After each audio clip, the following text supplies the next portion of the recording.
Okay, yesterday we were speaking about Immanuel Kant, the German idealism, and today we are moving towards the post-Kantian philosophy, especially that of Georg Wilhelm Friedrich Hegel, or simply Hegel. You see, Kant has actually revolutionized the philosophical methodology. Yesterday we were speaking about that because Kant actually undertook a Herculean task of emancipating philosophy from the clutches of skepticism, because the Humean skepticism, the skepticism of David Hume, was a thoroughgoing skepticism when compared with the classical skepticism. The classical skepticism comes from Pyrrho, the Greek philosopher. Of course, it was a moderate skepticism, but for David Hume, the skepticism was deeper and it was thoroughgoing. It was so deep that it could bulldoze the, or uh, it could falsify all the claims to knowledge. That's why Immanuel Kant famously said that till this time, till the day I read David Hume, I was in a dogmatic slumber.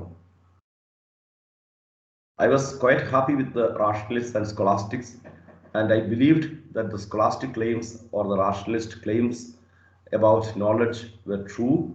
And after reading David Hume, I came to understand that their claims are not correct, or their claims are not true. Therefore, I started uh, thinking otherwise. Therefore, I started to revolutionize philosophy. Because according to David Hume, the contingent facts, the contingent knowledge that we collect every day from our day-to-day experience, such knowledge or such experience or such contingent facts can never constitute a theoretical knowledge. Without theory, no knowledge is possible, because in order to build up a valid theory of knowledge, we must build up, or we must construct a theory which should be valid everywhere and every time. So beyond space and time, a theory should be valid everywhere. So it must have a universal validity both in space and in time. But that was denied, or such claims were uh, pooh-poohed by David Hume. Therefore, Immanuel Kant thought of revolutionizing the whole scheme of philosophy. That's why he has undertook the Herculean task of emancipating philosophy, I would say. That's why he is known as the third latest philosopher who ever lived in the history. And his transcendental method, or the revolutionary method, uh, is characterized by the regaining of the capacities of reason, because he spoke about the capacities of reason. Reason is capacious enough, or reason is still able to claim knowledge. So as an agent of knowledge, reason is not bankrupt. Reason can still claim knowledge. That's what Kant said. Reason can still claim knowledge. But of course, reason cannot claim everything. Reason is not omnipotent. It has got limitations. But within those limitations, reason can claim validly certain knowledge. So reason can have certain valid claims of knowledge. And you see, Kantian philosophy is also known as a Copernican revolution, or Kant is said to have brought a Copernican revolution in philosophy. You see, the Copernican, we know the gist or the meaning of Copernican revolution, because through the Copernican revolution we came to understand that the earth is not stationary. Earth is moving around sun. So earth is not at the center of the universe. On the other hand, earth is revolving around sun, and sun is not also stationary. Of course, that's comparatively new knowledge. But anyway, earth is not stationary. Earth is not at the center of the universe. On the other hand, earth is revolving around sun. Sun is the center of the universe. As far as the solar system is concerned, sun is at the center of the solar system. So With the introduction of Copernican revolution, the human position was also challenged. The human superiority was also challenged because we are living in a planet which revolves around sun, and around the sun there are so many planets, and we do not know what is happening in other planets, and we do not know about the possibility of life in other planets, and we do not know the possibility of still higher beings who may be existing in other planets. Therefore, even the anthropocentric worldview is challenged by the heliocentric worldview. In the same way, Immanuel Kant has also brought a Copernican revolution in philosophy. That means it is not the until that time the rationalists were saying that the mind has superiority over matter, whereas the empiricists would say that the experience has got superiority over mind. So the experience is superior according to the empiricists, whereas the rationalists, the continental rationalists would say that mind is superior or the innate ideas are superior. But Kant would say no, both of them are incorrect. Both of them are false. On the other hand, the mind dictates the way how experience or how the world should befit or how the world should fit into my framework. So reason has got a framework, and the world should now fit into the framework of reason. For example, anything that does not fit into the rational framework of reason or to your brain, anything that is not compatible with your brain is not a matter of knowledge. You cannot know it. That's why for Immanuel Kant, there are two realms, one realm that is knowable and the other realm is unknowable. For example, for Immanuel Kant, he would say that the cosmos, for example, whether the cosmos has, whether the universe has got an origin or not, that question, it is beyond the capacity of reason. The existence of God, it is beyond the capacity of reason. So he would say that there are certain questions, or he would call them ideas. He just called them the ideas or the transcendental ideas. They are the ideas where the reason would fall down. Upon deliberating, while deliberating upon, somebody has switched on the mic, I think. Okay. While deliberating upon or while engaging in thinking about these things, I mean the existence of God, the origin of the universe, and so on, then the mind would be led to equally viable or equally possible or even, I would say, even opposite ways. That means certain, it would be led to some dichotomies, and they are called the antinomies of reason. For example, if you are asked whether the universe has got an origin in time or not, then both answers are possible. You have got reason to believe that the universe has got an origin in time, and at the same time you have also got a reason to believe that the universe has no origin in time. So the opposite things could be, and so the reason has got the tendency to entertain some what we call some contradictory facts, not facts, but certain contradictory positions. So the contradictory positions will be equally entertained by reason. So you have got the tendency to believe in one thing and its opposite, and they are called the antinomies of reason. For example, the existence of God. So you have got good reasons to believe in the existence of God, and at the same time you have also got some reasons not to believe in the existence of God. That means the atheists have got their own reasons, or they are also justified. They have got just their own justifications, and the theists, they have also got their own justifications. Well, the methodology of science, we would deal with it in the coming classes. Anyway, both theism and atheism have got their own justifications. So nobody can claim certain exclusive positions, or nobody can say that my position is exclusive and the other position is totally wrong. No.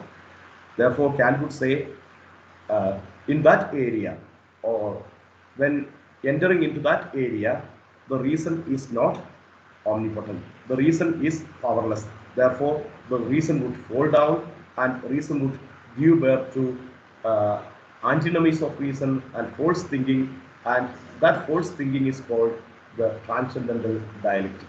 According to Immanuel Kant, that is called the transcendental dialectic. That means the reason, it's somewhat slippery. According to the Kantian vocabulary, that area is somewhat slippery. The reason cannot stand foursquare there. Reason cannot stand foursquare there. Reason would slip and reason would fall down, because reason has got all the justifications to go to both directions. Therefore, reason would definitely fall down, and we must be cautious about that. Therefore, Kant would warn that one should not rationally enter into the area of antinomies and the area of transcendental. So Immanuel Kant would say that we have to delimit the claims of knowledge. So the greatest revolution that Immanuel Kant brought in philosophy is that knowledge is possible, theory is possible, metaphysics and epistemology are possible, but the claims of knowledge, the claims of reason must be delimited. So you cannot claim anything as knowledge. So the reason has got certain limits. Beyond that limits, reason cannot make any valid journey. Reason cannot make any valid claims. Therefore, reason must be very cautious about making claims in the areas that are not in the capacity of reason. Reason does not enjoy any mastery over the area of transcendental dialectic, where reason is supposed to fall down. So that's the Kantian position in nutshell. And as I told you, he put forward, or he has effected a kind of revolution, I mean Copernican revolution in philosophy, in the sense that he has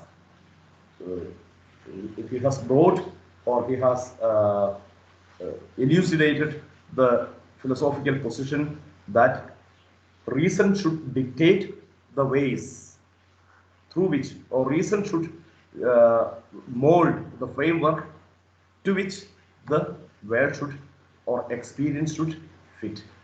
So reason has got the mold. Now the world should fit into that mold.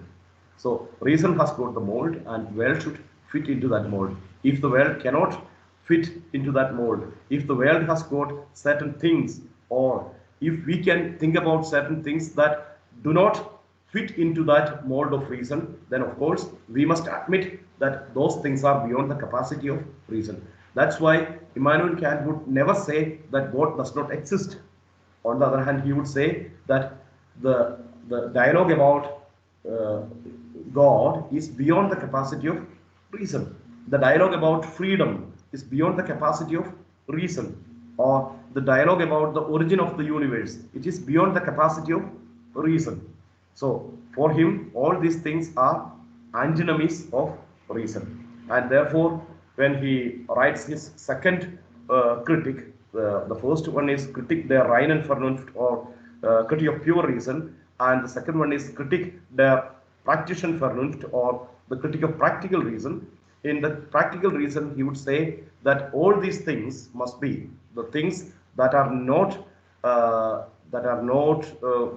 what we call, that are not under the capacity of reason, must be posited or must be admitted as the postulates of morality. That's why he would say that there are three postulates. The existence of God must be taken as a postulate, as the first postulate, and then the immortality of the human soul must be taken as the second postulate, and then the what we call the existence of God, the immortality of the soul, and then the human freedom. For example, in order to enter into a valid discourse about morality, for example, how can a man be accountable for his actions without freedom? he is not responsible for his actions, isn't it? For example, even in penal codes, we would always read that a man is responsible for his actions only when he has done it willfully, only when he has chosen to do so, isn't it? So the choice is very important. He must be fully informed about the course of action and the consequences of action, otherwise he is not responsible. For example, a small boy, a small kid, that's why he is not responsible. Or if somebody is intoxicated against his will, under intoxication, if he does something, he is not responsible for that, because that during the time of his action he was not responsible for that, because he didn't clearly choose to act so. So the choice is very important. So without freedom, we cannot make a person responsible for his action. Therefore, in order to have morality, we must have freedom as the first postulate. Then, of course, uh, as we discussed in the Aristotelian concept of tragedy, you see, good things must be rewarded and evil things should be punished. And in order to get punished for the evil doings, and in order to get rewarded for the good deeds, most probably the good men are not seen rewarded in this worldly life. For example, we have got examples of quite a lot of people who did good acts or who led very good life, very exemplary life, but they have not received any gifts or any rewards in this worldly life. Most probably, they might have had a miserable ending. So that's what Aristotle also says. When a good man's life has got a bad or an evil ending or an unhappy ending, then it would not be good. Therefore, that should not happen in a tragedy. That's what he says, or that's what he encourages in a tragedy. That means a good life should be rewarded and a bad life should be punished. But in our real life, we have got so many examples of people who lead a good life, but they are not rewarded. And contrary to our expectation, a lot of good people are leading their life, or they are having an unhappy ending in their life, or they are leading a miserable life. That means they do not get the reward in their worldly life. In order to presuppose uh, or in order to believe that they would be rewarded, we will have to presuppose a life after death. Therefore, we must posit that the human soul is immortal. In order to get rewarded, in order to receive the reward from God, this soul should outlive this worldly body. So therefore, immortality of the soul must be admitted as the second postulate. And in order to get this reward, there must be a guarantor of this reward. There must be somebody who can be trusted, and there must be somebody to give this reward, and there must be somebody to give or to what we call or to discharge the punishment, either to punish the evil doing or to reward the good doing, good deeds. There must be somebody as the guarantor of summum bonum. He calls it summum bonum. That means the highest good. In order to guarantee the highest good, there must be somebody, and that person is God. Therefore, the existence of God, human freedom, and immortality of the soul, all these things that are not under the capacity of pure reason are entertained in practical reason as the uh, the postulates of practical reason. Can you hear me well? Yes, Father, you are audible to me. I don't know about others. You are audible to me. I don't know about others. What about others? Because, because there is heavy rain. Yes, sir, you are audible. Okay, good. There is heavy rain, and right, nature is beyond our capacity, no? So we cannot Yes, we cannot we change can it. we can hear your voice plus rain in the background. Okay, The okay, fine. sound of rain in the background. The background music. Okay, fine. Like a background music, no? Yes, yes. Okay, fine, fine. So, you see, therefore, Immanuel Kant would say that we have to limit the claims of reason. So the reality must be divided into two as knowable and unknowable. And according to him, the knowable reality is called phenomenon, and the unknowable reality, or the deepest realm or thing in itself, it is translated as thing in itself. But phenomenon is translated as thing that appears. So phenomenon is the appearance and noumenon is the thing in itself. You see, even in Indian philosophy, we do use that term. For example, in Advaita philosophy, in Shankara's Advaita philosophy, we do speak about three kinds of substances. No, that means the Paramarthika Satta, or the noumenal reality, the thing in itself. That is called the Paramarthika Satta.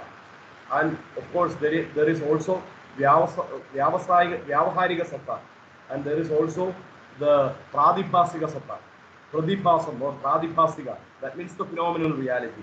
For example, when I see a rope and when I mistake that rope, or when I take that rope for a snake, for example, when seeing a rope, sometimes I would misjudge that rope as a snake. So this is a misunderstanding. And then I would think that there is a snake on the road. So that is the first impression. My first impression about that rope is that it is a snake. And that is called the Pradipasika, or the phenomenal reality. Pradipasika Satta. Then later I come to understand that it is not a snake but just a rope. Then I come to the Vyavaharika Satta. And then later I come to the conclusion that even that rope is a part of the all-encompassing reality. Or in the monistic system, that rope is one with the whole.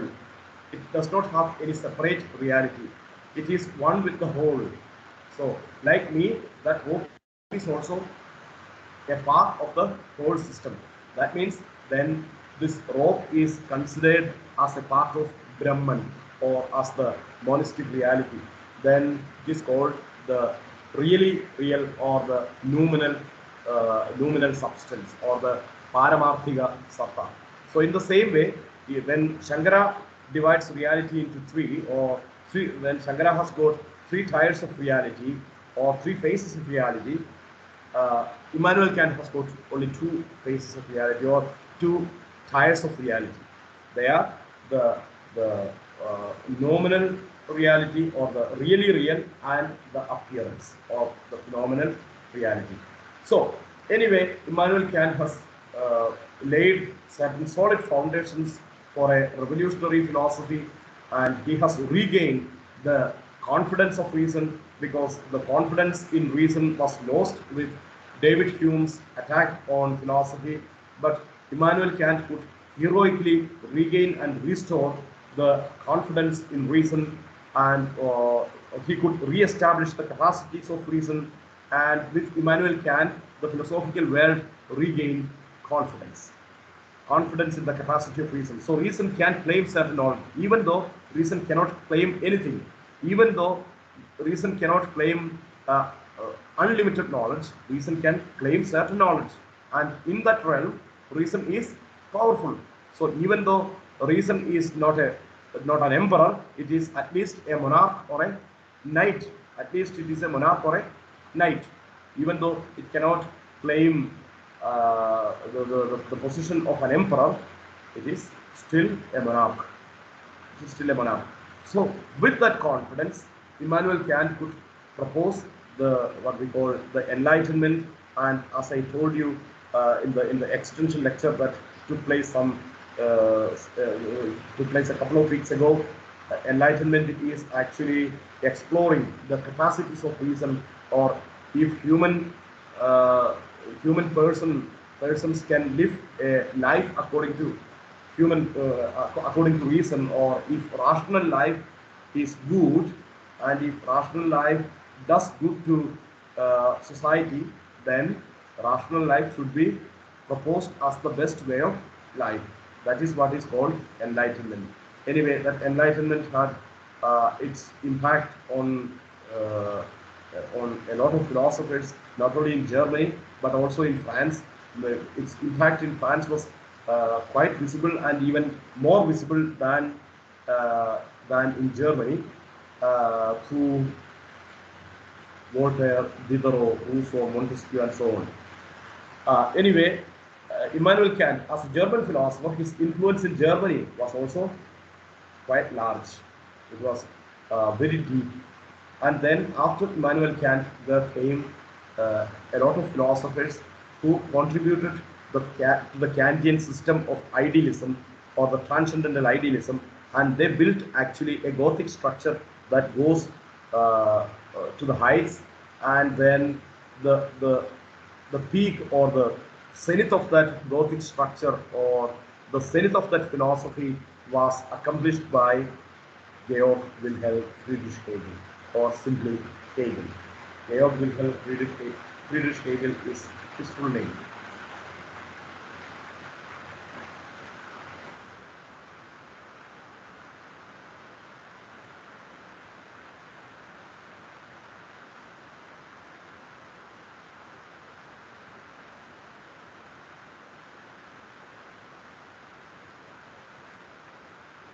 G.W.F. Hegel, or Georg Wilhelm Friedrich Hegel. Georg Wilhelm Friedrich Hegel. So he was a professor at Vienna University, of course. He taught in various universities, and the greatest work that he produced was Encyclopedia of Philosophical Sciences. In that, of course, he has produced quite a lot of other works like the philosophy of right, philosophy of history, and he is also known as the father of the philosophy of history.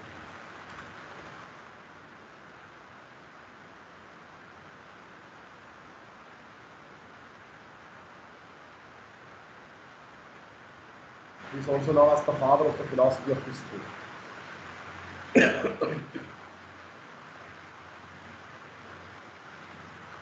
About his contributions in the field of philosophy of history, you can definitely refer to my article, Atrophy of Historicism, which I mentioned in the last class. Then, of course, you can access that article from academia.hu. And if you are quite interested in in getting deep into the getting deeper into the history of modern philosophy, I would suggest you an article that I wrote some 16 years ago. It was published in 2014, I think, or it was, no, 2004, I think. Anyway, I will send you the PDF file of that article. It was published in Malayalam. It was published from Alway, Heart and Geometric Mind. Of course, it was got a Malayalam title. And if you are interested, then I can send you a PDF file of that article to your WhatsApp group, so that you can access it. There you will get a lot of references to David Hume and Immanuel Kant. Yes. It was published in 2004. Then I was a student of theology, but anyway, I published it then. Then I will send it. Okay. If possible, this evening itself, I will send it. Let me check. Okay. Then we move to Hegel. You see, so Immanuel Kant actually made a division between the knowable and the unknowable, and the knowable is called phenomenon, and the unknowable is noumenon. But when we move to Hegel, Hegel does not agree with this division. You see, with Kant, the German philosophy and the German philosophers, they have regained confidence in the capacity of reason. I told you that, no? So Kant could bring back the confidence in philosophy, and with Kant, reason was proved again powerful. Even though it is not omnipotent, it has got rationalism. The rationalists believed that the use of reason rather than experience leads to knowledge of objects in the world. That means from objects, from senses, you see, they must depend upon, the senses must depend upon ideas. That's why the arrow mark is given from senses to ideas. But whereas in but in empiricism, the ideas must depend upon the senses. Can you see that? Here is empiricism and here is rationalism. And then in transcendental idealism or in the Kantian philosophy, you see the a reversal is taking place. That means the like the empiricist, reason should depend upon experience in order to get valid knowledge, of course. But at the same time, it should depend upon the structure of reason. That means the experience or the material world or the outside world must depend upon the structures of reason to have to produce the valid knowledge. So only by conforming to the structures of reason, we can produce knowledge. We can produce knowledge. Let me just tell you one example. For example, you see, we do speak about the capacity of human beings to hear, no? For example, what kind of sounds can we hear? We have got certain limits. Our ears have got certain limits, isn't it? Do you agree with me? So our hearing capacity has got certain limits. That means below 20 hertz of frequency, we cannot hear, isn't it? And above 20,000 hertz, we cannot hear. Do you agree with me? Yes. So below 20 hertz, we cannot hear, and beyond 20,000 hertz, we cannot hear. But can we say that there are no sounds beyond 20,000 hertz and below 20 hertz? No, there are sounds, and there are also certain organisms or certain animals or certain gadgets or certain equipments that can discern or that can respond to sounds below sounds with frequency below 20 hertz and sounds with frequency above 20,000 hertz, isn't it? So just because of the fact that we cannot hear, we cannot rule out the possibility of the existence of certain sounds beyond our capacity and below our capacity. Do you get me? In the same way, Immanuel Kant says that the reason has got certain specific capacities, and beyond the capacity of reason, we cannot claim any knowledge. So the capacities of reason are limited.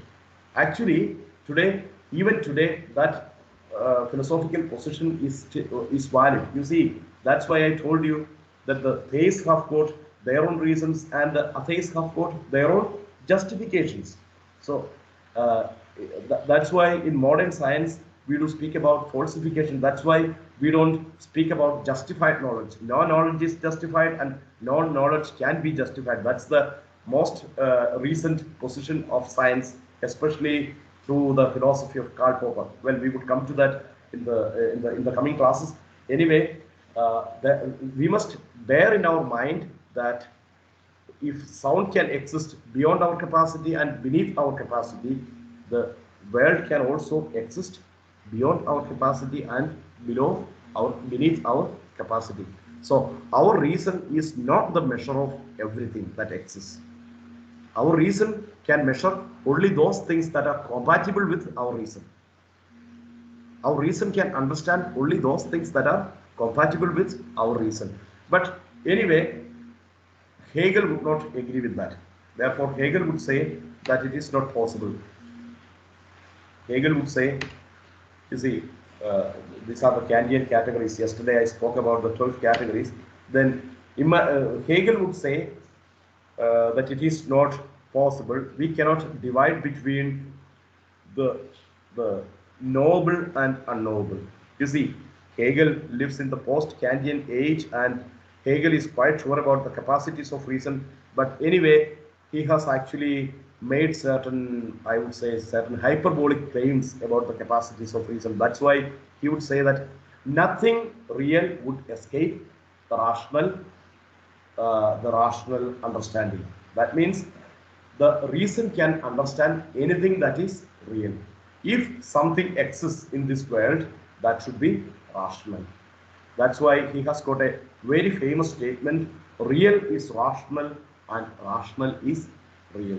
Real is rational and rational is real.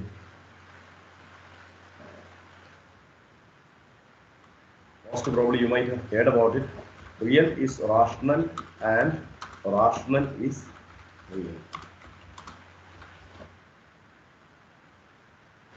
Real is rational and rational is real. There is a spelling mistake. It's not rashna, but it is rational. An L is missing there. Rational is real. Real is rational and rational is real. That means if anything exists in this universe, or if anything exists at all, then it should be understood by reason. So reason has got the omnipotence. Reason can understand anything. Reason can understand everything. So he believed in the omnipotence of reason. Then the peculiarity or the specific nature of Hegelian philosophy is that he has made a system in which the whole reality is incorporated. For example, he would use a special term. That term is the absolute. The absolute. The term is the absolute. The absolute. And for him, the absolute means reality in its totality. You see, I am just using certain simple terms. You see, I am deliberately omitting all the technical terms, because for me to understand the basic concepts is the important thing here, or that's my priority. That's why reality in its totality, that means the all-encompassing reality. Reality in its totality is named as the absolute. That means in that there is God, there is world, and of course the what we call the human beings, all other organisms, nature, and everything, including thought. So you see, in the Cartesian philosophy, in the philosophy of Descartes, we did speak about two substances: the thinking substance and the extended substance, or thought and matter, or mind and matter. But for him, there are no different substances. There is only one substance, and that substance, he doesn't speak about substance, or he doesn't use the term substance, but he uses the term the absolute. The absolute, and it includes everything. In the absolute, everything is there. And you see, this absolute has got a rational part. It has got a rational part, and that rational part is called, by admitting that it has got a rational part, actually he is speaking about the mental substance or the rational substance. And this rational part is called the Geist. Geist, the German term is Geist. It should be pronounced as Geist. And this Geist means spirit. Spirit. So this rational part of reality in its totality, the absolute, has got a Geist or a spirit deep within it, and this Geist gives momentum, or it gives the movement to this absolute. For him, this absolute is in evolution. It is under evolution. It is dynamic. For him, it's not a static reality. For him, the reality in its totality is never static. It is always dynamic. And its dynamic nature involves a kind of evolution. So the reality in its totality, the absolute, is constantly evolving. It is evolving towards greater perfections and higher stages. And you see, the methodology of that evolution and the steps of that evolution, I would deal later. Anyway, for me right now, I would say that this reality is dynamic. It's not a static reality. It always changes, and it changes for a better perfection. Through changing, it achieves better and better perfection. So this is the movement of the absolute, and this evolution of the absolute, it consists of three stages. It consists of three stages, and these three stages are called three stages, and these three stages, according to him, are called, according to the strict Hegelian terminology, they are abstract,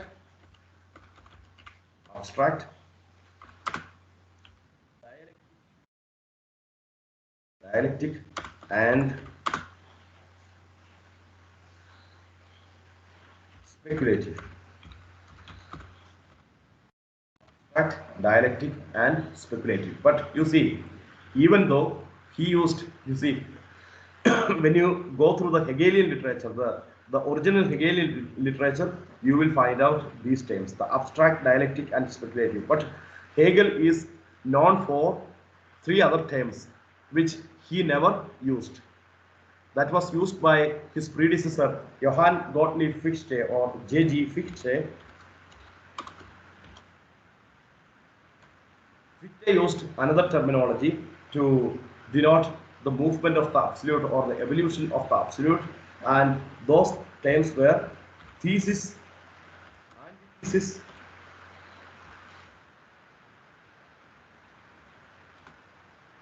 and synthesis. Thesis, antithesis, and synthesis. So these are the famous terms used by Johann Gottlieb Fichte. But anyway, later in the Hegelian philosophy, of course, Hegel has got certain allusions to the Fichtean philosophy, because he developed his philosophy after the time of Fichte. Therefore, he is always indebted to Fichte, and he has made certain references to the Fichtean philosophy, and of course, he has also made references to the Fichtean movement consisting of thesis, antithesis, and synthesis. But the the exclusive terms that Hegel uses are abstract, dialectic, and speculative. But if you speak about Hegel's abstract, dialectic, and speculative in a common platform, in a popular platform, nobody would take you seriously. On the other hand, you will have to speak about thesis, antithesis, and synthesis, because the Hegelian philosophy itself is synonymous with the dialectical movement, or the dialectical philosophy consisting of thesis, antithesis, and synthesis. Later, this philosophy was, the left-wing Hegelianism was adopted by Karl Marx, and Karl Marx developed his materialism basing upon the Hegelian philosophy, and that's why we have got the very famous concept about dialectical materialism, or the dialectical movement, or the materialistic interpretation of history, and so on. Today, those who study Marxism, they cannot do away with Hegel, because Hegel is their godfather. Hegel is the godfather of the Marxian ideology, because without Hegel, Marxism has no existence.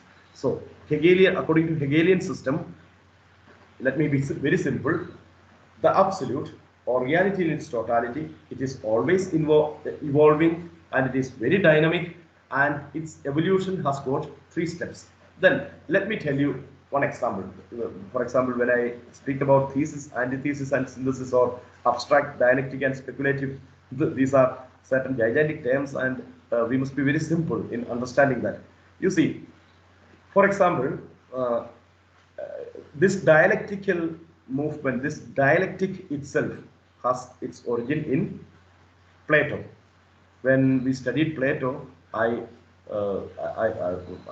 spoke about the maieutic method, no, or the dialogues of Plato, or the methodology of Socrates, the elenchus, or the maieutic method, or the dialogical or the dialectic method of Plato. And what is the speciality of this dialectical method? For example, I told you that in the Platonic dialogues, Socrates would be the main, or he would be the protagonist. He would be the first interlocutor. He would be occupying the central position. And together with Socrates, there would be many other interlocutors. And among those interlocutors, one would be more important, or one would be one would be more important than the other interlocutors. And the name of that interlocutor would be given as the title of the book. I told you all these things. And you see, in the dialectical method, for example, if I have got a concept about justice or development, for example, when I speak about development or literature, for example, we all deal with literature right now. No? So, for example, what is literature? That's the question, or that's the area of discussion today. Then, of course, I will have my own opinions. Then Socrates is there. Then, for example, the book is titled Sooraj. Sooraj is the title of a Platonic dialogue. Then, of course, Socrates is the first interlocutor, and the second interlocutor would be myself, Sooraj. Then I would be proposing my own views about uh, literature, what literature is. Then I have got my own explanations about literature and so on. Then I would definitely expose that. I will express those ideas, and then towards the end, Socrates would smile and Socrates would say, Suraj, you are right. But to an extent, you are right. But still, you are lacking certain things.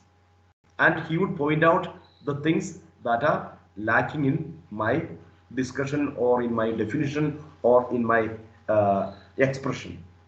Therefore, he would say that so your definition or your expression of that idea or your exposition is not complete. Then I would say, okay, Socrates, then please tell me the things that I lack or the things that are lacking in my definition or in my expression. Then, of course, there would be another interlocutor. Then he would say that, yeah, Shakespeare, not Shakespeare, Socrates, you are right.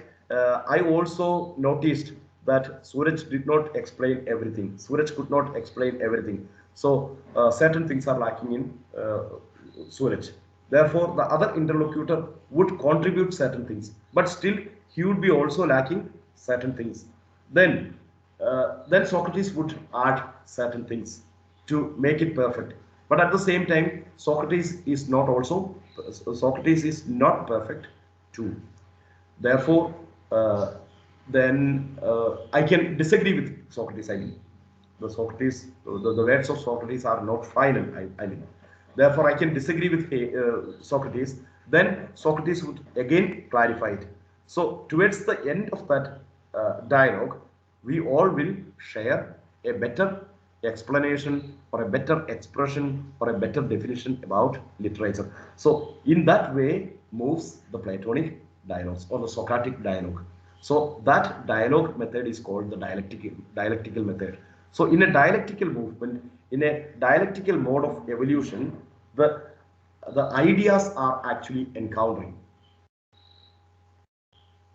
Let ideas encounter and let flowers bloom. It was a very famous statement by Mao. No, that means the idea must confront. The ideas must uh, confront and they must collide together.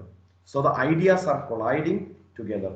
So this collision or this encountering is taking place there. That's why I called Socrates an encounter specialist.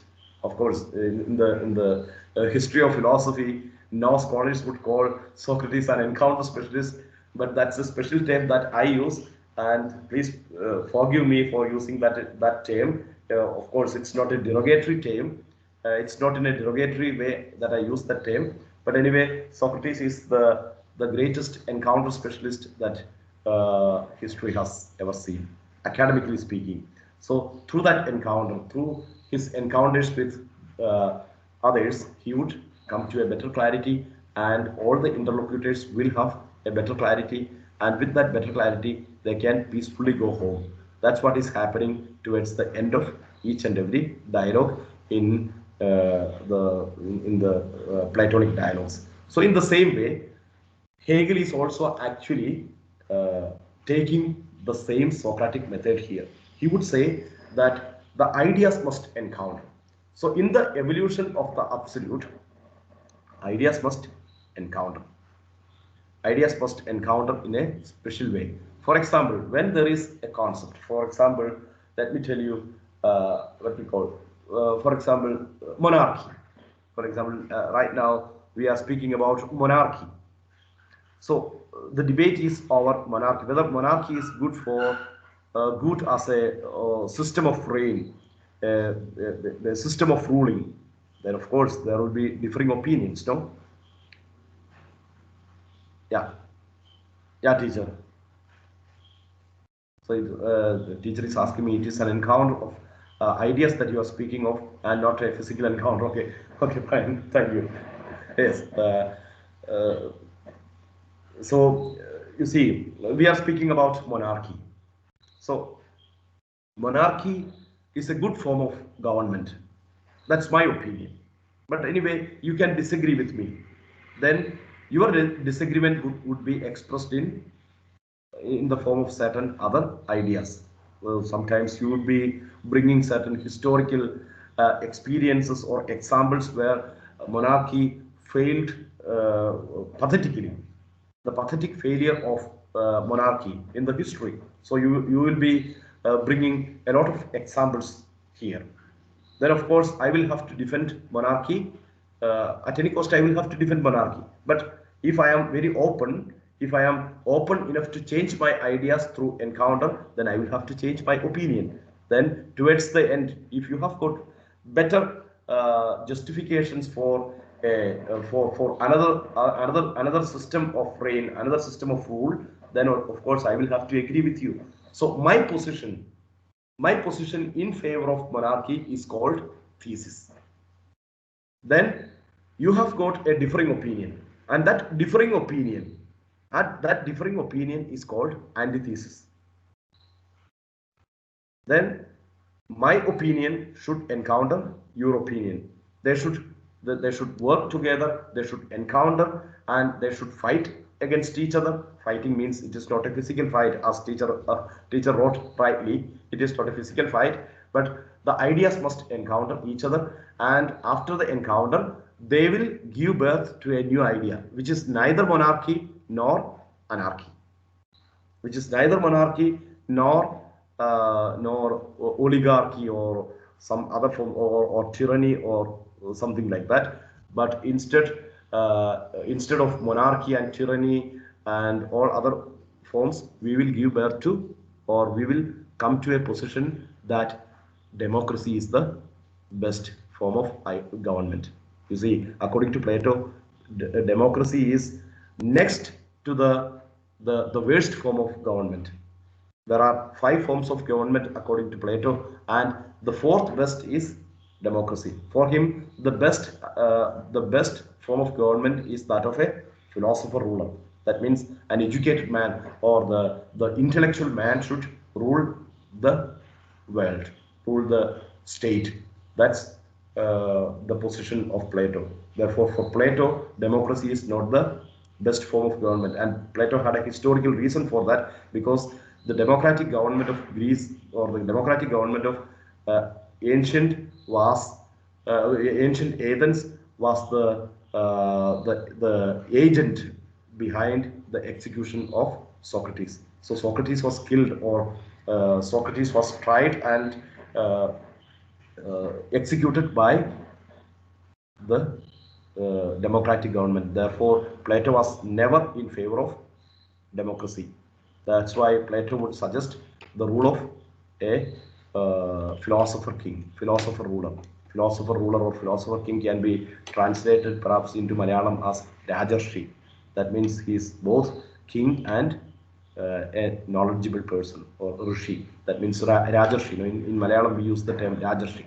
So a philosopher king should be the ruler. So in the same way, I was just telling you an example, and you see, therefore, instead of monarchy and anarchy or tyranny or oligarchy or democracy and all such governments, all these ideas must encounter together, and we must give birth to a new idea, which is quite different from both thesis and antithesis. But the synthesis would be totally indebted to both thesis and antithesis.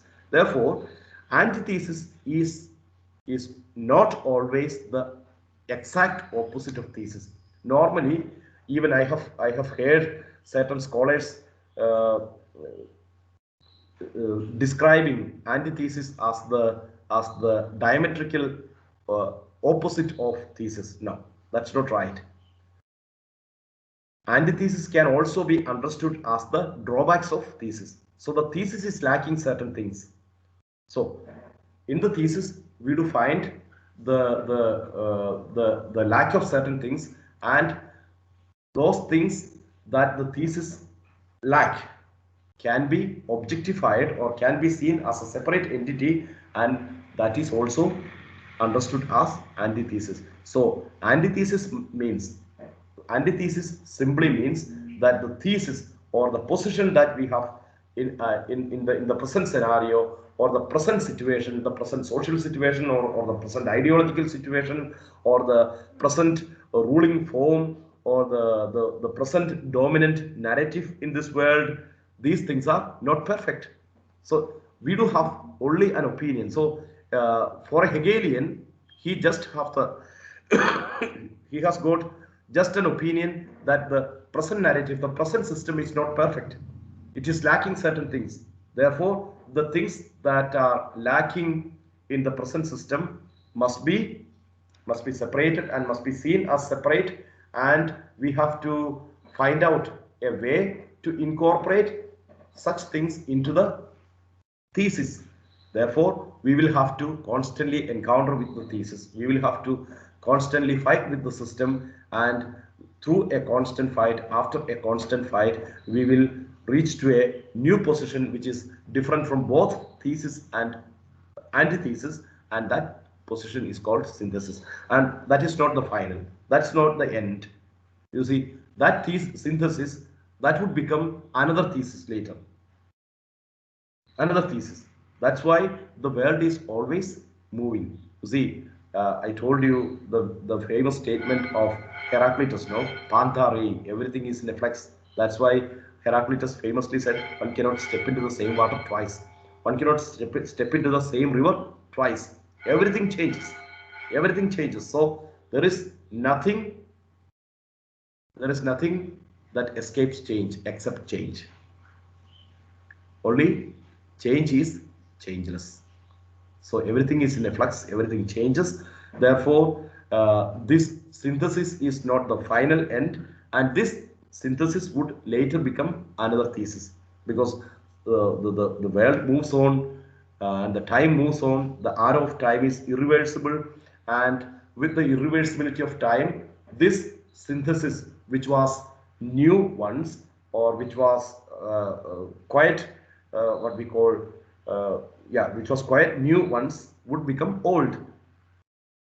It was a new one, or it was a trending one, it was a trendy one, but now it is outdated. When it is outdated, it will have to bear the criticism, or it will have to bear the criticisms that are put forward by the antithesis, or those who find fault with the thesis, and it will have to address to the criticisms of the society, or the opposing parties. Then later, through an encounter with the opposition, it will again give birth to a new synthesis. So thesis, antithesis, synthesis, thesis, antithesis, synthesis, thesis, antithesis, synthesis. In the same way, the evolution of this world is moving, or it is going forward. That's what is happening in the Hegelian philosophy as far as the system is concerned. Well, to the to the details of that system we will come, and let me take according to the Hegelian system, this dialectical movement must go on, and then he would divide in his Encyclopedia of Philosophical Sciences. Most probably you might have come across his works like Philosophy of Right, or certain other works. All these works are actually contained in Encyclopedia of Philosophical Sciences. In the Encyclopedia of Philosophical Sciences, he would divide the whole scheme, that means the reality in its totality, he divides into three. That means the biggest or the greatest macro, I would call them the macro movement of uh, the the dialectical movement or the dialectic movement or the evolution of absolute consists of three stages, and those three stages are called the logic, nature, and mind. These are the three things: logic, then nature, and mind. So you see, logic is at the core. That means the absolute receives its impetus, the movement for it, movement for its, the impetus for its movement from logic, from idea. That means the spirit. I told you about the spirit, no, the Geist, the world spirit, and the from idea there would be, you see, exactly like the philosophy of Descartes. For example, for Descartes, there are two substances, mind and matter. They are separate. They are different, entirely different. Matter is extended while mind is not extended. So mind and matter are two substances. In the same way, he would say that logic is separate from nature or the extended world. Therefore, the extended world would be always in war or in encounter with the idea. So the ideal thing, how this world should look like, how this world should be in an ideal form. In order to acquire that ideal form, in order to reach its ideal, what is envisaged in logic, what is envisaged in idea, the world has to become what it should be in its ideal form. So in order to reach that ideal level, the nature should always encounter with logic, and through the encounter or by the encounter with logic, then nature will finally reach the mind. That means that encounter would push the whole scheme into a new uh, new phase where the mind takes up, or the mind carries on with the evolutionary movement. And in that movement, the mind itself, of course, logic has got division, and nature has got a lot of subdivisions, and mind has also got a lot of subdivisions. Anyway, we are not concerned with all these developments as far as mind is concerned. So for example, the mind itself has got a lot of subdivisions, and the subdivisions of mind, the main subdivisions of mind, because I do skip the subdivisions in logic and nature, but the mind has got uh, again subdivisions, and those subdivisions are subjective mind, and then objective mind,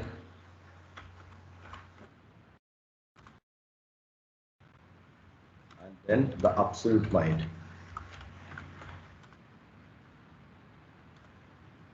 Subjective mind, objective mind, and the absolute mind. Then subjective mind has got its own subdivisions, and objective mind has got its own subdivisions, and the absolute mind has got its own subdivisions. And the subdivisions of the absolute mind is the final or the culminating dialectical movement in the absolute, and it consists of three stages. They are art, religion, and philosophy. Art, religion, and philosophy. Religion, and philosophy. That means reality in its totality, or the absolute, the all-encompassing reality, must be encountered at first in art, then in religion, and finally in philosophy. That means philosophy is the highest expression of the absolute. Philosophy is the greatest human enterprise that encounters the absolute. So only through philosophy one can encounter the absolute in its perfect way. That means that's quite simple. You see, even though the terms are very complicated, I will tell you the meaning in a very simple way. For example, the absolute. For example, we are always. Yesterday we were also speaking about the truth, and I think you might have gone through my article about truth. I have shared one article. Well, I will also share. You can access the other articles which are written in Malayalam about post-truth and the concept of truth from academia.edu. You see, we are always seeking the truth. For example, truth must get better clarity through evolution, through the dialectical process. And the first expression of truth is in art. In art, we seek truth as truth as beauty. For example, in art, truth is displayed, or truth is visible as beauty. So in art, we equate truth with beauty. In religion, we equate truth with God. And in philosophy, we seek truth in itself, truth as truth. So, a philosopher or a genuine seeker of truth, when he seeks truth in philosophy, he is just like a religious man who seeks God. He is just like an artist or a beholder of art, or a what we call a follower of art who seeks beauty. That means a man who is artistically minded, he would be, his thirst for the absolute would be quenched by certain artistic works, or by literature, or by poetry, because he seeks truth in the form of beauty. Whereas in religion, one seeks truth in the form of God, or in philosophy, one seeks truth in the form of truth itself. That's why Mahatma Gandhi has got the famous statement, for me, God is truth and truth is God. So truth can be equated with God, and truth can be also equated with beauty. So beauty is, that's why we have got the famous statement, uh, truth is beauty and beauty is truth. That's all what we need to know. So that famous literary statement is also uh, giving witness to this equalization, or the parallels between beauty, truth, beauty, God, and truth. You see, yesterday I spoke about the divisions of philosophy. Then I spoke about being. No, the the fundamental study about being is called metaphysics or ontology. Then you see, being has got four transcendental properties. Being has got four transcendental properties. The transcendental properties of being, according to metaphysics, are: being is one. That means being is not divided. The one is the first quality of being, and the second one is good. That means being is good. Being is always good. Anything that exists is good. For example, it would not be good for me. For example, we do speak about weeds. So the crops and weeds. For example, if you are a farmer, then if there are certain weeds in your crops, you would say that the existence of weed is a curse for you. It's not good for you. As a farmer, of course, it is not good for you. But that weed itself is grass. It is good for the animals, isn't it? So, what you call as evil, what you term as evil, what you term as weed is not weed itself. Therefore, good and evil must be understood in a very different way, or it must be understood in a relative way. There must be a relative way to understand good and evil. For example, in that sense, evil must be termed, or evil must be considered not as a thing per se, that means a thing in itself, but evil is nothing but misplaced good. A good misplaced is called evil. So anything that exists is good, but if that thing is misplaced, if a good thing is misplaced, then we call it evil. So can you hear me well?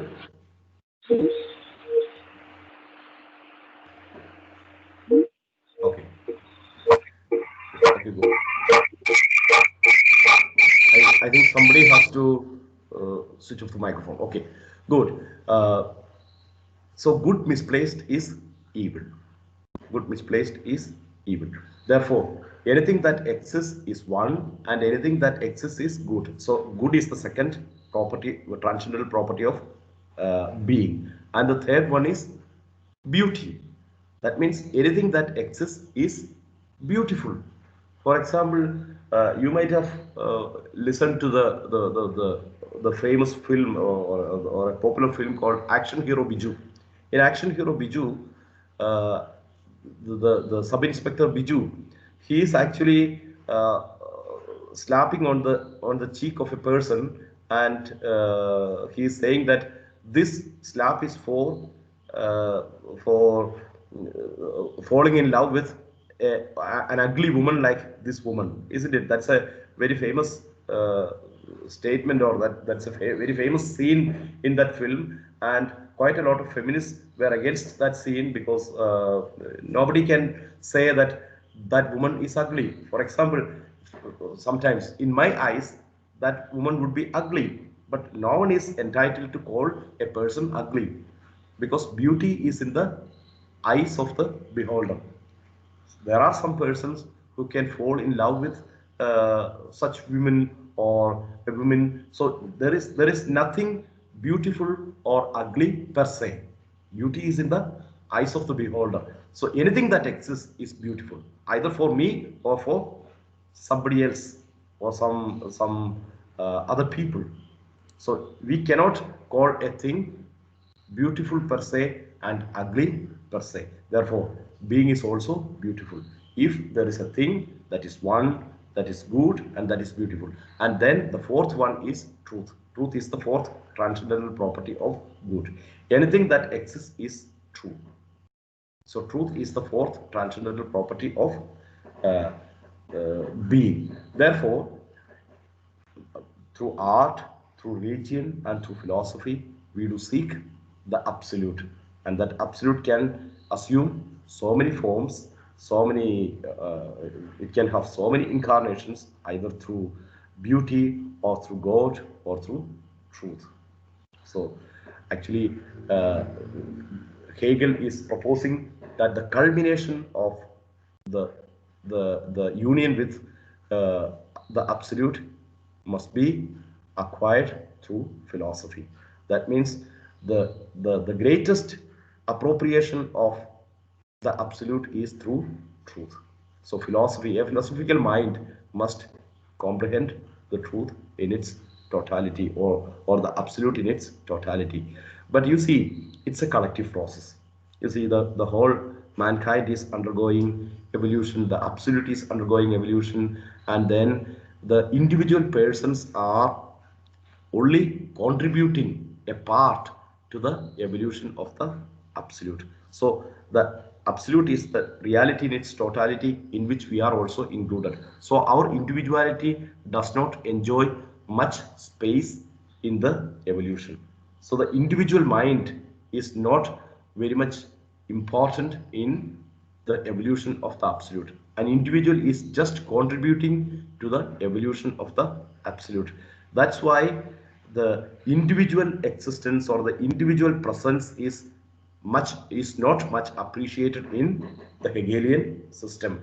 And as a response, or as a criticism, or as a disagreement to this Hegelian system, there developed the philosophy of subjectivism called existentialism. That means in existentialism, the individual existence and the individual projects must get the upper hand. So the individual cannot be denied, and the individual cannot be neglected. The individual must occupy the supreme space, or the first space, or the central space. That's the position of existentialism. That's why they have got the very famous dictum, existence precedes essence. That's a dictum by Jean-Paul Sartre. But anyway, we will come to that in existentialism. Anyway, I'm just anticipating it.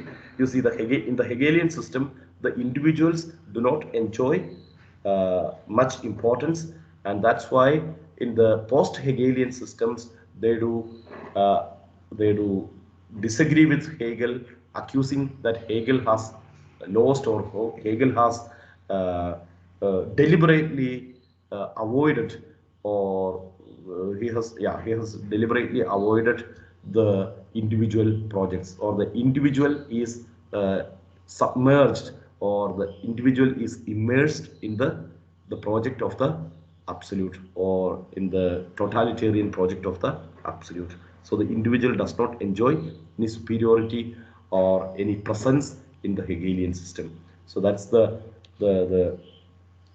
criticism that we can raise against the Hegelian philosophy. And you see, uh, there are also certain important things that must be discussed in the Hegelian philosophy. You see, according to Hegel, this world spirit, or in his philosophy of history, he would say that there is a spirit that is underneath everything, and that's why I told you logic is the fundamental moving force, or the first force in this absolute, or as far as the absolute is concerned, logic is the first force. And the world history must be seen as the history of the development of this logic, the development of this spirit. So in any historical occurrence, in any historical episode, you see the development of the world spirit. So the world spirit is evolving, and it is getting more and more clarified, and it is getting better and better. So the betterment of the spirit, so spirit reaching the higher and higher levels is what we is that what we find in history. So history is nothing but the development, the stages of history, the developmental stages of history must be understood as the development of the spirit. So the spirit is moving towards greater heights. That means there was a stage where the people were under the power of nature, but later we could subdue the nature. We could we could build up civilizations, and then of course people were under the yoke of people themselves, through either through monarchy or through autocracy or tyranny. Right now we are in a self-governing position. Through democracy we have reached up the self-governing position. So through all these stages we have evolved to better clarity, we have evolved to better stages, and these developments are nothing but the developments of the human spirit, or the world spirit, not the human spirit but the world spirit. That's why he would find out a great example in the French Revolution. That is what we find in this in this painting. You might have seen it. The painting of there is a painting of Napoleon on a horseback. Do you find it? You see, in 80. Do you see it? Yes, sir. Okay, you can see it. You see, in 1806, you see, in 1789, there took place the French Revolution, and after the revolution, of course, there were a lot of governmental forms through certain clubs like Jacobin Club and so on in France. But anyway, that revolutionary spirit of France was carried to the whole of Europe, or to the to the frontiers of Europe by a single person, Napoleon. Napoleon Bonaparte. He was actually instrumental in carrying the spirit of French Revolution. The French revolutionary spirit always stood for equality, fraternity, and liberty. So, liberty, equality, and fraternity, the greatest of human ideals. Napoleon was very committed to diffuse, or to distribute these highest human ideals, not only in France. He was very particular that the revolutionary spirit should not remain only in France. That revolutionary spirit must conquer the whole world. So, through conquering the whole world, actually, Napoleon was not planning a physical or military conquering, but an ideological conquering. So, the revolutionary spirit of France, it should not remain within the frontiers of France, but it should conquer Prussia. It should conquer Austria-Hungary. It should conquer even Britain, and all those countries which are ruled by monarchs. So all other countries, when compared with France, France became a republic in 1789.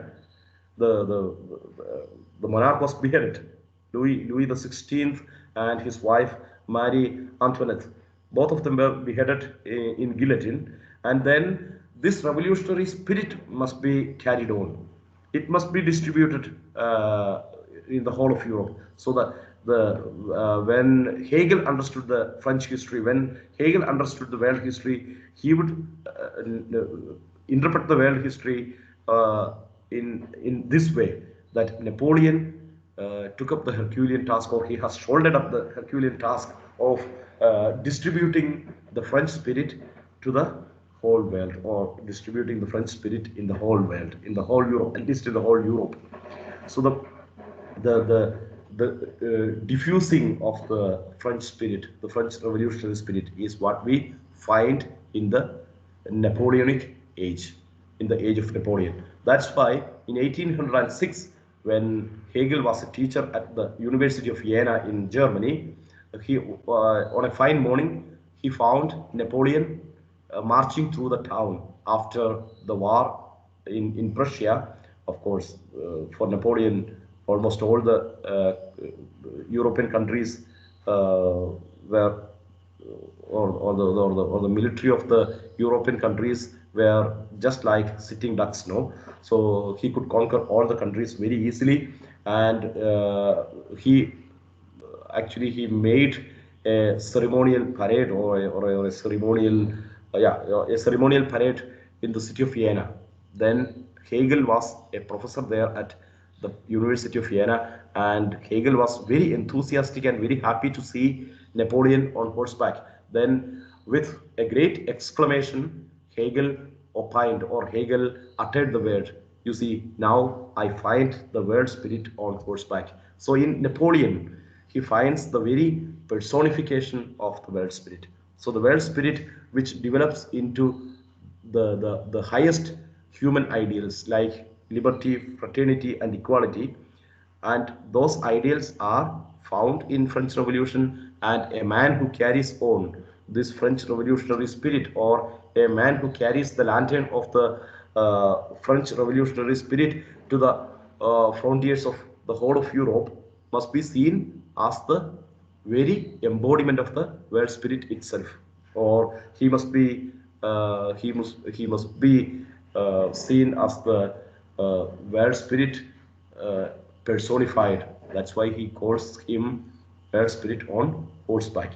You see, in the post-Hegelian period, in the post, well, let me wind up with Hegel, and in the post-Hegelian philosophy, either to agree with Hegel or to disagree with Hegel, all the philosophers in the contemporary period, no matter whether you have got literary theory, or you have got postmodernism, or you have got existentialism, or even the Nietzsche, the philosophy of Nietzsche, or that of Bergson, or that of Schopenhauer, or that of even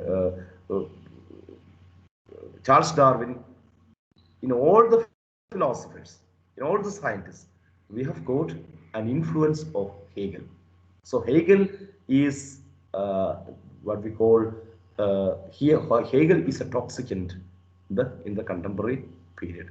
So either to agree with Hegel or to disagree with Hegel, Hegel was always a reference point for the contemporary philosophy. Even today, when we make an analysis in the contemporary philosophy, including the newest developments in philosophy, we will have to refer to Hegel. So Hegel is so influential a figure that he dominated and still dominates the contemporary philosophical circles.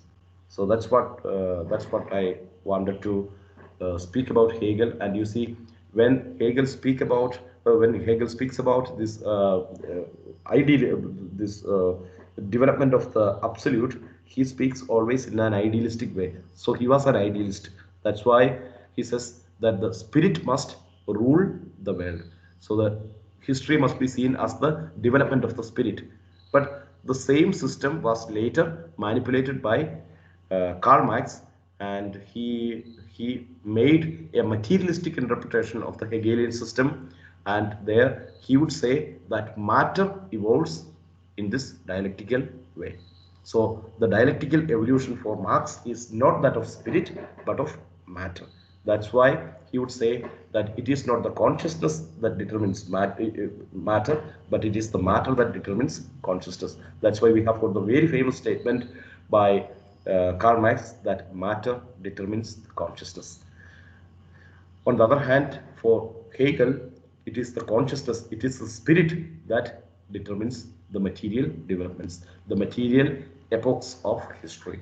So the history is the history of the development of spirit. That's why he promotes historicism, and in his philosophy of history, he finds history, or he interprets history as the development of the spirit. So a gradual development of the spirit, the word spirit, is found in world history, in the developments of world history. Of course, even today we can find certain examples of such things. So uh, according to our mental setup, according to our ideologies, the material developments would take place in history, in our land, in our own country.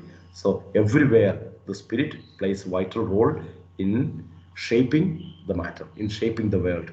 So it is the human mind that shapes the world.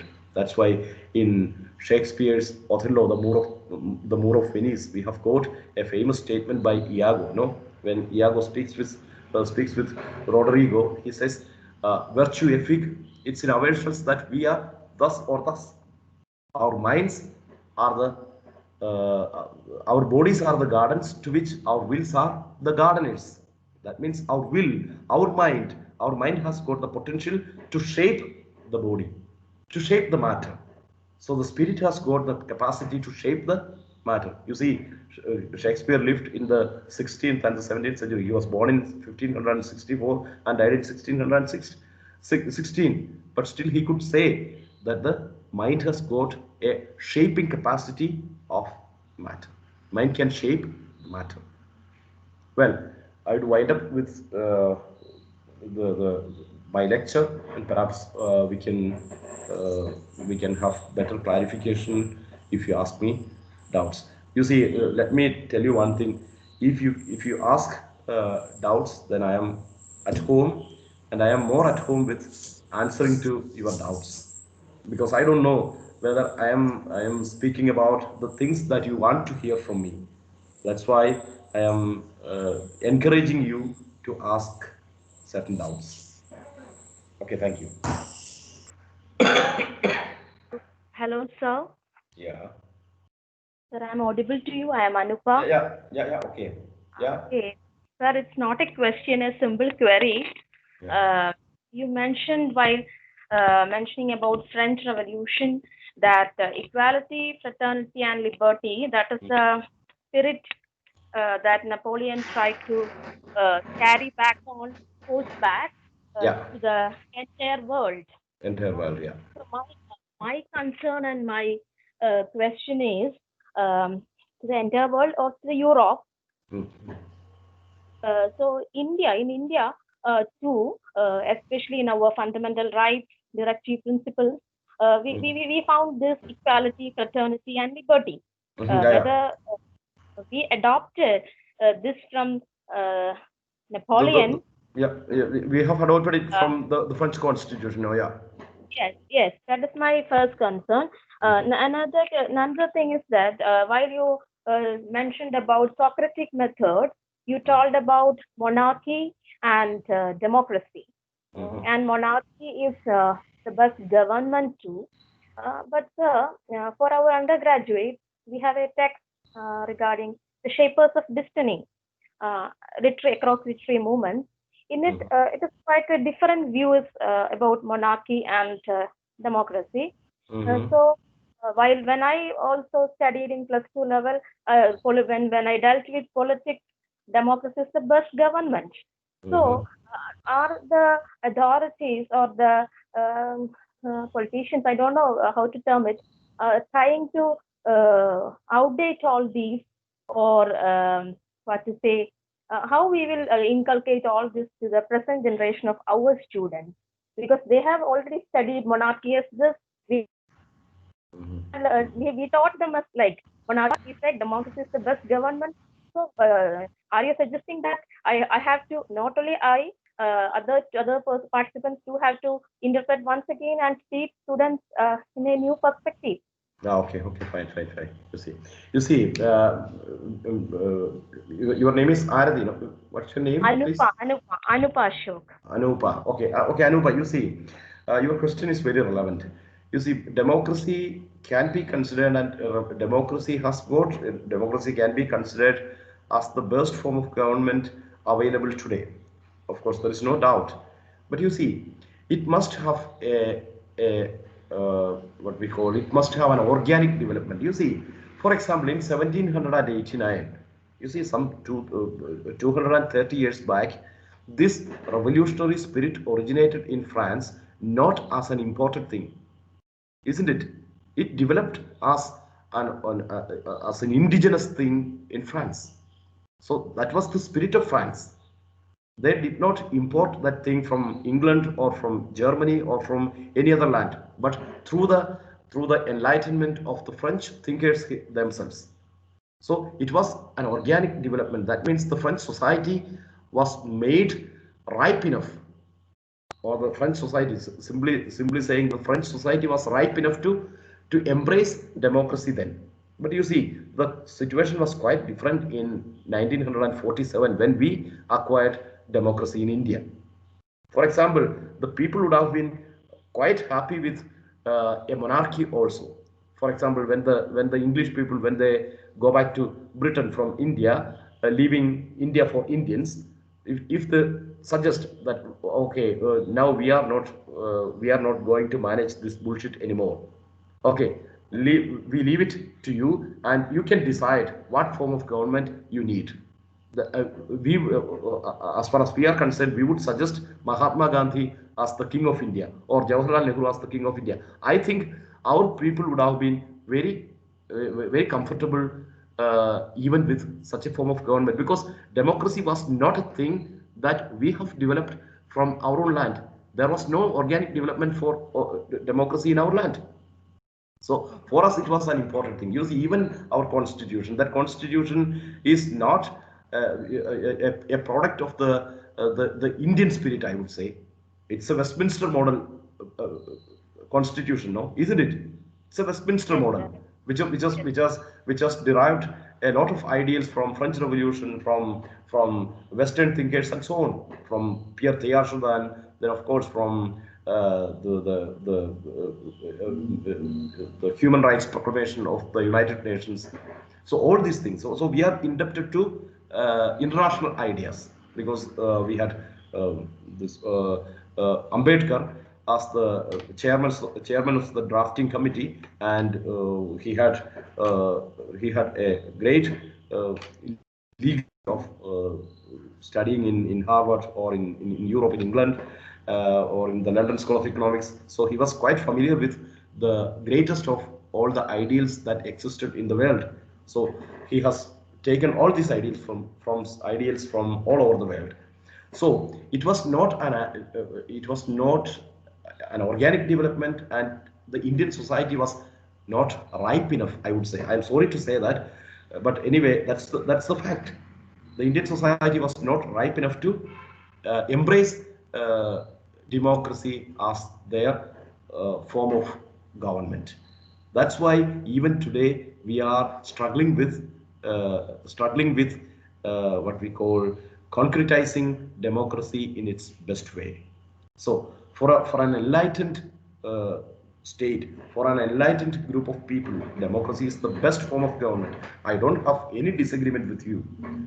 But for uh, for people who are not that enlightened, sometimes a monarch would do better. For example, you see, the example is uh, quite visible in this world. For example, we have heard about the Jasmine Revolution, no?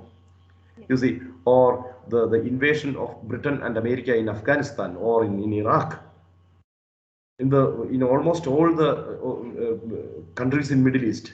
You see, they were ruled by monarchs, or autocrats, and thinking that democracy is the highest ideal, these Americans and the British people or the French people, they thought of deposing the autocrats there, and they tried to bring democracy there, or they tried to erect certain democratic governments there. And what happened later? Those people are not ripe enough to embrace democracy.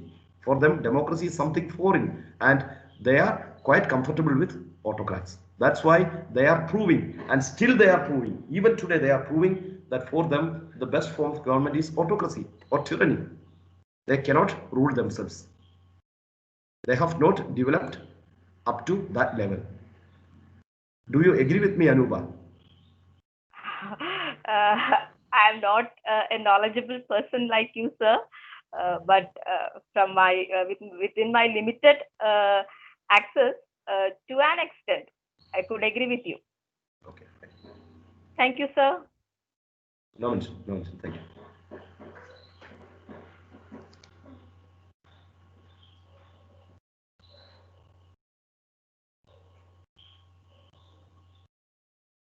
Excuse me, Father. Yeah.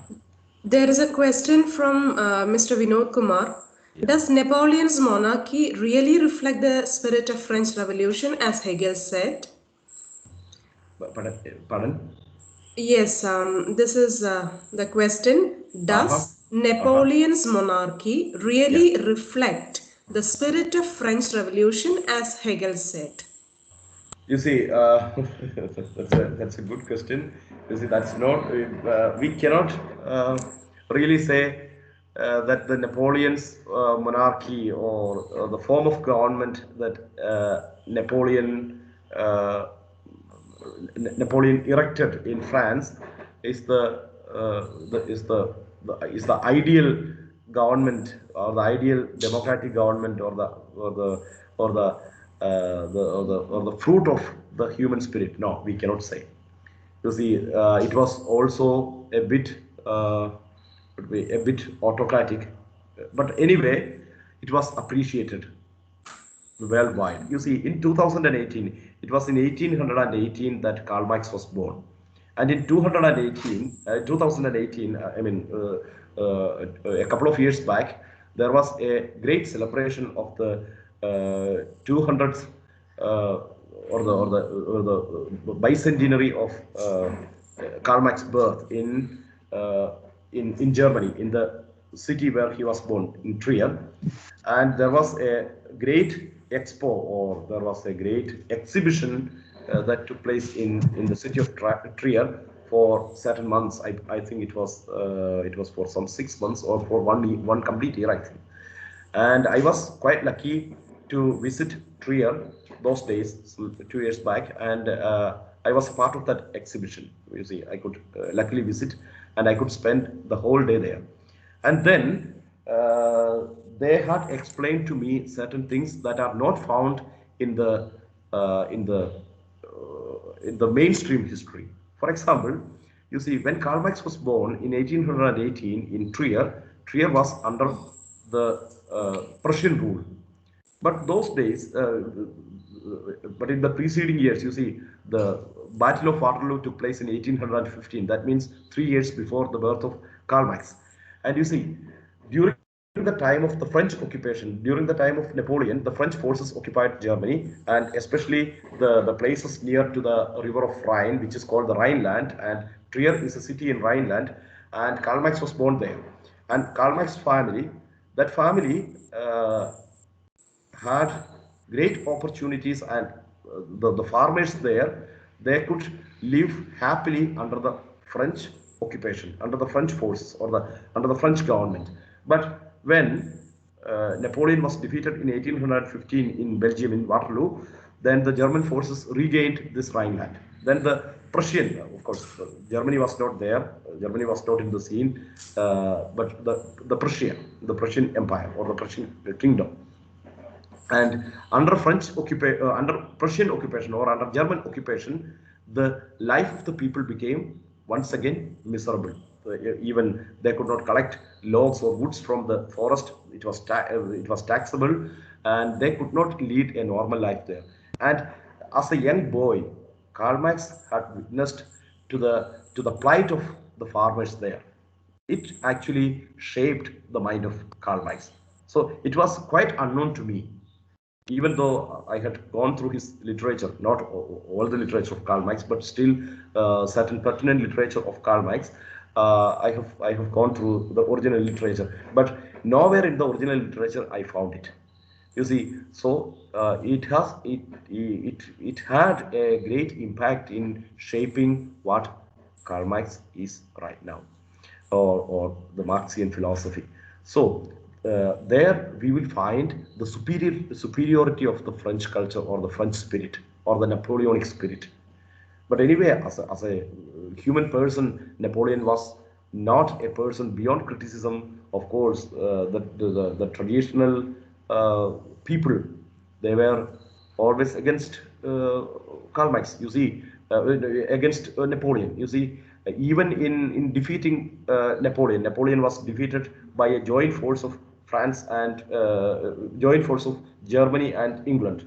Of course, in our history, we have learned that the Duke of Wellington, Arthur Wellesley, has defeated Napoleon, but it's not 100% correct, because Arthur Wellesley, with the help of Blucher from Germany, their joint force have defeated Napoleon. Their joint forces defeated Napoleon. So Napoleon was defeated by the conservative forces of Prussia and England. You see, during the time of Napoleon and even today, Britain is a monarchy. That's why we call it United Kingdom, whereas France is a republic, the Republic of France. And you see, even today in Europe, you see, I have got a great appreciation for France. Almost all the newest ideas are originating from France. You see, even in literary theory, you might have come across a lot of writers and thinkers from France. So France produces a lot of new ideas, and France is the safe haven, or the paradise for differing opinions, and the freedom of speech, freedom of expression, and so on. You see, the episode that led to the unfortunate events of Charlie Hebdo. You see, there also I find the French spirit, the French spirit of the freedom of expression, and so on. Of course, it's a very sensitive issue, but anyway, I do read it as the expression of French spirit. So I have got a great appreciation for French spirit. It is not due to the personal commitment or appreciation for Napoleon, but the French spirit is something different. It's quite outstanding as far as the European scenario is concerned. When we compare it with the German spirit, or the Italian spirit, or the Spanish spirit, or Portuguese spirit, or even the English spirit. You see, the English people, they have got a Puritan culture even today. So through my travels across Europe, this is the impression that I have got. Thank you, Father. There is one more question from Mr. Vinod Kumar. Yeah. Can you explain the abstract and speculative stages of reality? How are they related to dialectic stage? You see, as I told you, you see, the abstract stage is the very thing itself. For example, when the evolution starts, that thing must be, in order to understand that thing, we must make it abstract. That's all what he means. That means it must become an object of the mind, an object of deliberation, an object of cognition. That's why we call it the abstract. Then, of course, it will have its own imperfections, or it will have certain things to be added, or it will have certain things that it lacks. Therefore, such things must be understood as the opposite, or the antithesis, and the confrontation between the thesis and the antithesis. That is what is taking place in the dialectical stage. So, dialectical stage is the stage of confrontation, and then it will move to the the speculative. Speculative means it is a kind of appropriation by the mind. So the encountered and the newly developed thing is appropriated in mind as mind's own, as the own property of mind. That is called the speculative. Only one minute. Sir, sir, Yes. sir, I am one more question, sir. Yeah. Sir, um, while discussing, when you discuss post-truth and conceptual truth, sir, it's audible? Yeah. Okay. When you discuss post-truth or conceptual truth, you mentioned that truth reaches its highest expression of absolute and its stages too. That in art, it is through beauty. Truth is beauty. Religion it is God, and philosophy, truth. Likewise. Yeah. So Yeah. my doubt is that Yeah. it is in the romantic period we got the dictum truth is beauty and beauty is truth. Yeah. Exactly. Yes. So at that time, how the person tried to transcend that property of being in of post-truth in that time. That means how the romantic period is connected to this post-truth. You see, that statement you see that statement is that of John Keats, no? The beauty is Yes. truth and truth is Yes. beauty. You see, that's the poetic expression of the power of beauty. You see, the truth must be sought in art, and it must be sought in the form of beauty. That's all what John Keats uh, means in that expression. You see, the real meaning of romanticism also. You see, in romanticism, you see, we have to we have to bring beauty from heavens to to the world, or to the material things. That is what is meant by romanticism in nutshell, or in its gist. So the beauties are not to be sought in heavens, but in the world itself. That's the real spirit of romanticism. But as far as post-truth is concerned, you see, post-truth is a recent development as a term, but the inaccessibility of truth, or the truth in its fullest form, cannot be accessed. That's a permanent struggle that existed always, even in the romantic period or even in the ancient period. Nobody was able to access truth in its fullest form, or in its fullest sense. Therefore, always all people are seekers of truth. That's why even in philosophy we do just seek truth. We cannot monopolize truth. We are not the custodians of truth. We are neither the monopolizers of truth or the custodians of truth. We are just the seekers of truth. And to what extent and to what degree? That's the question.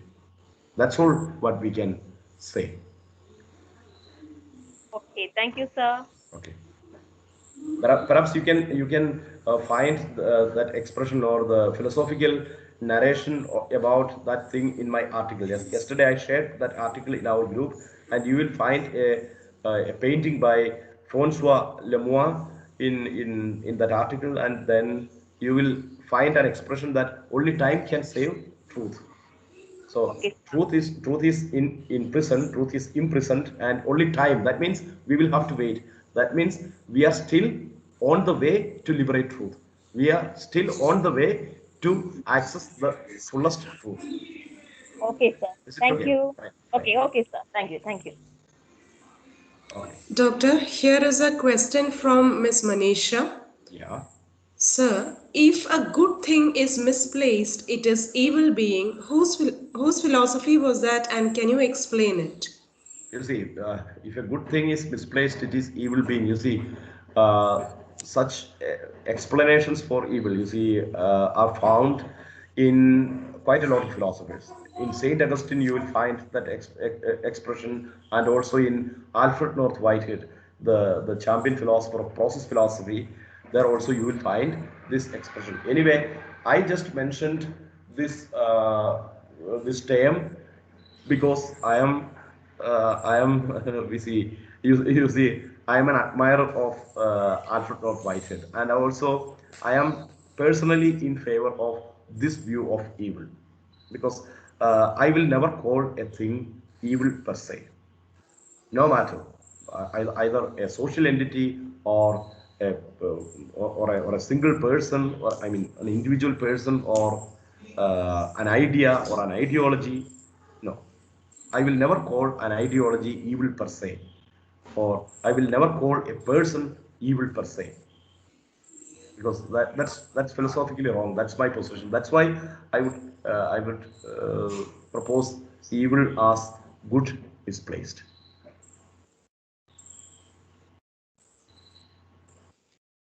Thank you, Father.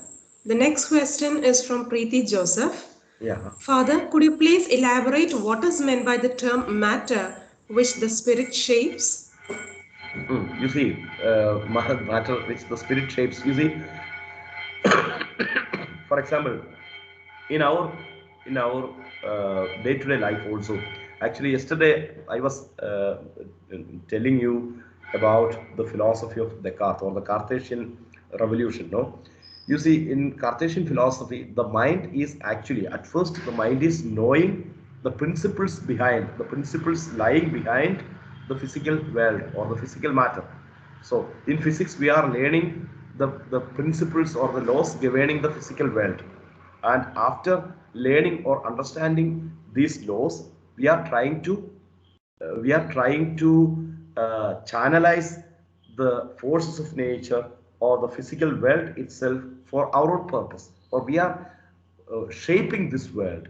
We are manipulating the powers of this nature for our own purpose.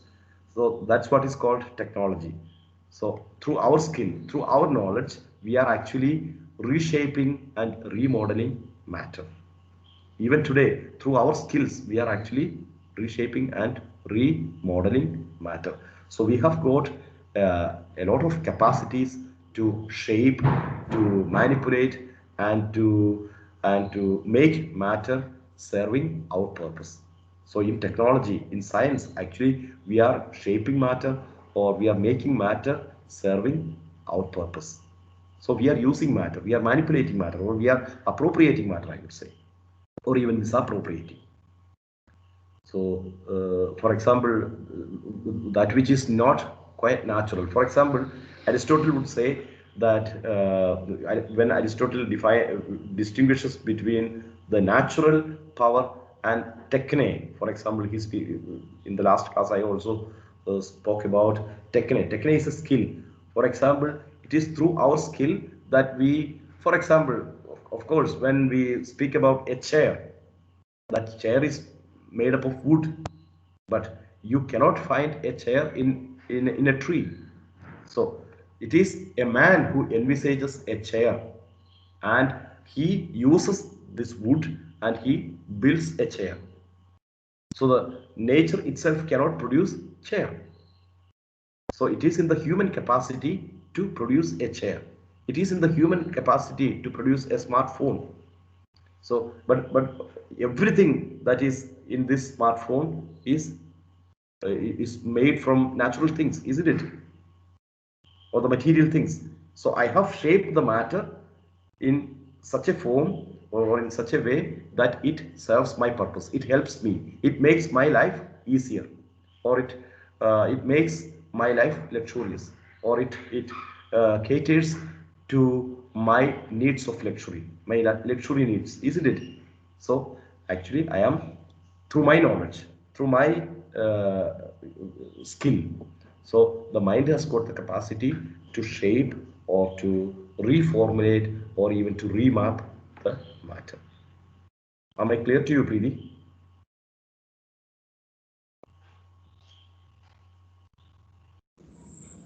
Father, there Yeah, is one question from Ms. Swati MB. yeah. So, could you please explain the terms Z-gate, Foxgate, and Wellsgate? Okay. Yeah. Swati, you have used three terms. The first one is zeitgeist. Zeit means time and geist means spirit.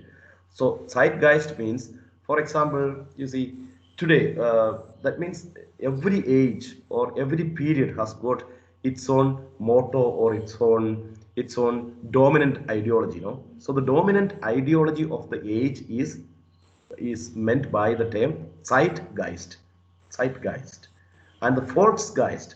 Volks means people. That means the popular spirit.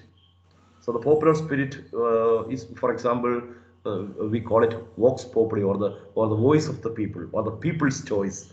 So the popular spirit is called Volksgeist, and Weltgeist. Weltgeist is called the world spirit. Weltgeist is a philosophical term that was used by Hegel, and Weltgeist is the concept, or through the term Weltgeist, we mean that the shaping power of spirit upon, or the shaping power of spirit upon matter. That is what is called Weltgeist, and Hegel speaks about Weltgeist. But the other terms, Zeitgeist and Volksgeist, all these terms are popular journalistic terms. Of course, Zeitgeist is often used, but Volksgeist is seldom used. And Geist means spirit, and Zeit means time. Volks means people, and Welt means world. Okay. Any other question? And I think somebody was asking me some other questions, no?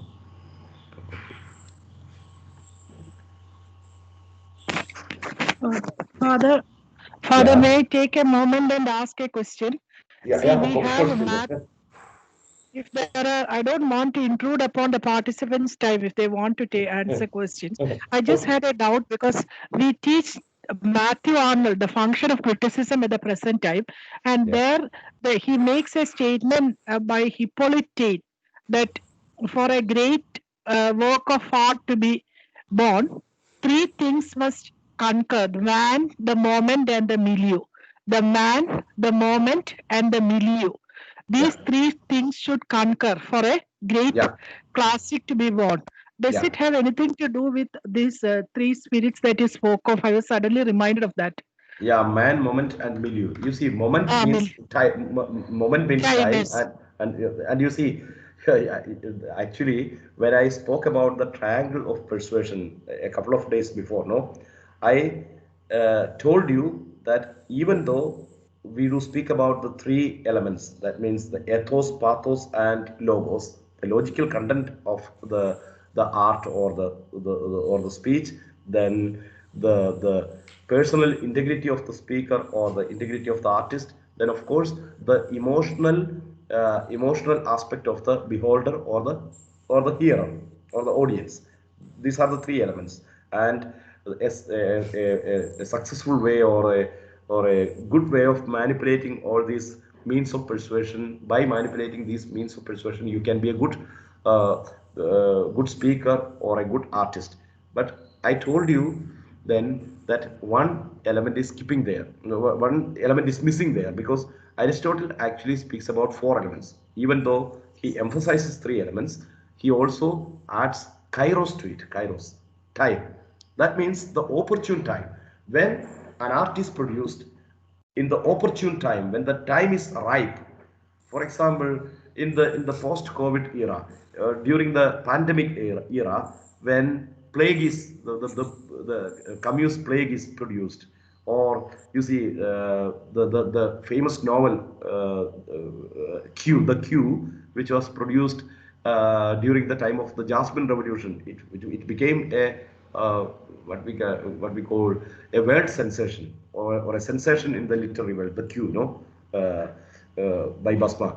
Then you see the opportune time. So we will have to wait for the opportune time. So in that sense, Matthew Arnold, I am not sure about the real situation, or the context in which Matthew Arnold has made that statement. But as a general statement, I would say, if I am wrong, please tell me that.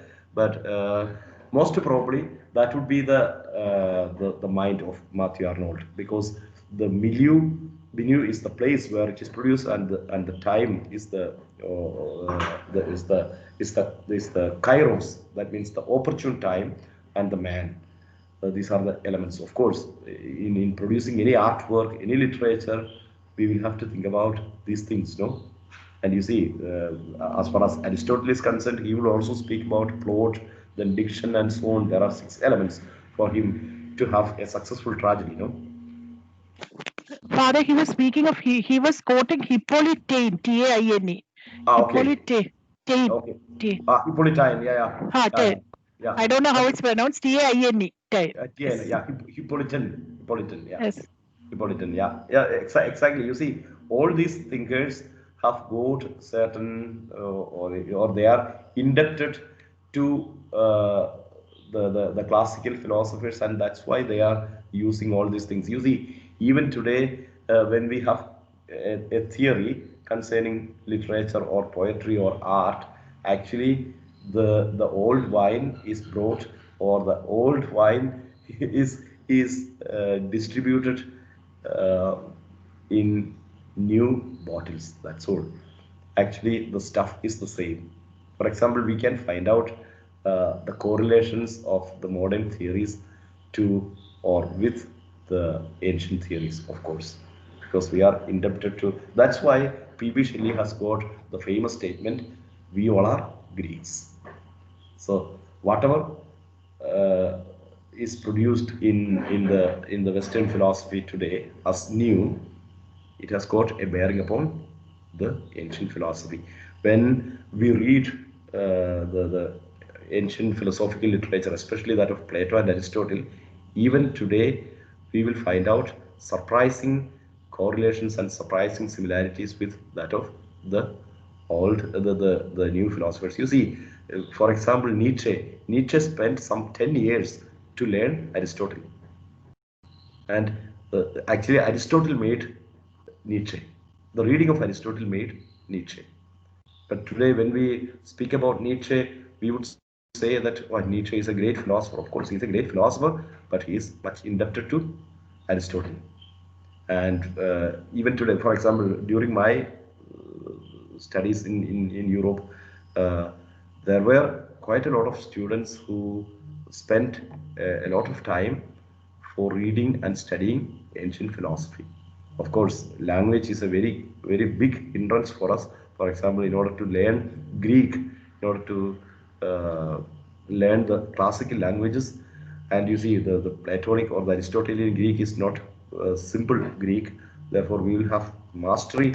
We will have to acquire mastery in Greek, which is not possible for a student like us, for students like us, because we will have to complete everything in some 5 years or 6 years, and we will have to come back to our land. Therefore, it's not possible. But the Europeans, they have got enough time, and they are actually spending the whole life for the study of these classical works.